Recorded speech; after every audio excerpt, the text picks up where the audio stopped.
Monsieur Éric Messié-Mion, président de l'Observatoire ivoirien des droits de l'homme, bonjour. Bonjour. Alors, l'ONG que vous dirigez s'est engagée depuis 2016 dans la lutte pour la prévention et la dénonciation des violations qui surviennent au cours des arrestations, gardes à vue et détentions préventives. Pourquoi ? Oui, nous sommes partis sur le constat que toute société démocratique s'apprécie également à l'aune de la façon dont elle traite les questions de privation de liberté. Donc la réponse que l'État donne au traitement de la criminalité est importante dans l'appréciation de la démocratie. Nous sommes partis du constat qu'après la crise que nous avons connue, un point d'honneur devait être mis aux conditions de détention qui demeurent préoccupantes, pas seulement en Côte d'Ivoire, mais dans tous les pays. Alors, nous avons estimé que la population carcérale en Côte d'Ivoire était quand même élevée, surtout la population en attente de jugement. En tant que société civile, ceci nous interpelle, parce que la prison, c'est le domicile secondaire certain et probable de tout un chacun. On ne sait pas quand est-ce qu'on va y aller. Donc, autant travailler à améliorer les conditions de détention avant qu'on y soit demain pour ne pas être surpris.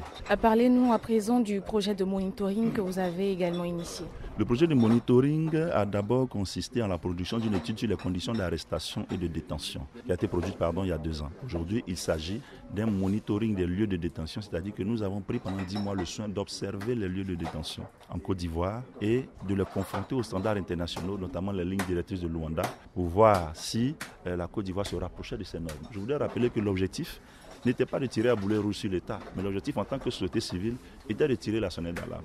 Est-ce que les détenus ont accès à l'eau? Est-ce qu'ils ont accès à des conditions sanitaires minimales? Est-ce qu'ils ont accès à l'électricité? Est-ce que les cellules sont aérées? Est-ce qu'ils ont de la literie? Est-ce qu'ils ont de la nourriture suffisante? Voilà autant de questions qui nous ont interpellés. Est-ce que le personnel d'encadrement pénitentiaire est qualifié pour faire face aux défis des conditions nouvelles de détention en Côte d'Ivoire? Voilà un peu à quoi a répondu cette étude. Alors, quels sont les résultats de ce monitoring ? Les résultats, c'est que beaucoup a été fait de la part de l'État, en tout cas par rapport à la fin de la crise, mais il reste encore beaucoup à faire. C'est-à-dire que la surpopulation carcérale demeure une réalité. Nous avons eu par le passé 47% de détenus préventifs. Aujourd'hui, nous sommes à 37%. C'est à mettre à l'actif du ministère de la Justice qui a adopté 2 circulaires visant à réduire le taux de détenus préventifs. Mais pour nous, écoutez, nous ne pouvons pas nous satisfaire du peu. Nous allons pousser encore pour que des résultats encore plus probants soient atteints. Nous voulons effectivement que la population carcérale de détenus préventifs descende jusqu'à 33%, tel que les circulaires le prévoient. Encore, nous avons noté que concernant les conditions d'hygiène, concernant les conditions sanitaires, concernant l'accès aux soins, concernant l'accès aux loisirs et concernant l'accès aux repas, il y a encore des efforts qui méritent d'être faits. Pour qu'on soit dans des conditions, on ne demande pas que ce soit un hôtel 5 étoiles, mais on demande quand même que ce soit dans des conditions encore plus humaines pour qu'on puisse bien se sentir dans les prisons et que le seul choc soit vraiment celui de la privation de liberté et rien de plus. Pourquoi le choix d'Abidjan, Bouaké et d'Aloa pour l'étude qui a été menée Oui, parce que c'est le ressort des 3 cours d'appel en Côte d'Ivoire. Nous avons 3 cours d'appel, Abidjan, Bouaké et d'Aloa.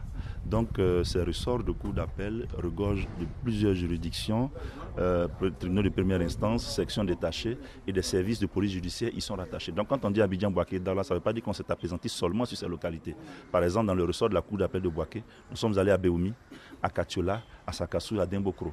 Dans le ressort de la cour d'appel de Daloa, nous sommes allés à Issia, nous sommes allés à Saint-Fra, nous sommes allés à Man. Nous avons fait cette étude en fonction de la population carcérale, de l'intensité du contentieux pénal, de la typologie des crimes. Et nous avons fait cette sélection avec l'appui des autorités judiciaires, c'est-à-dire les différents procureurs de la République nous ont aidés à identifier les services de police judiciaire qui pourraient être problématiques. Donc c'est une étude que nous avons faite avec la collaboration de certains officiels du ministère de la Justice. Voilà. Monsieur Éric Messié-Mion, merci beaucoup. Merci madame.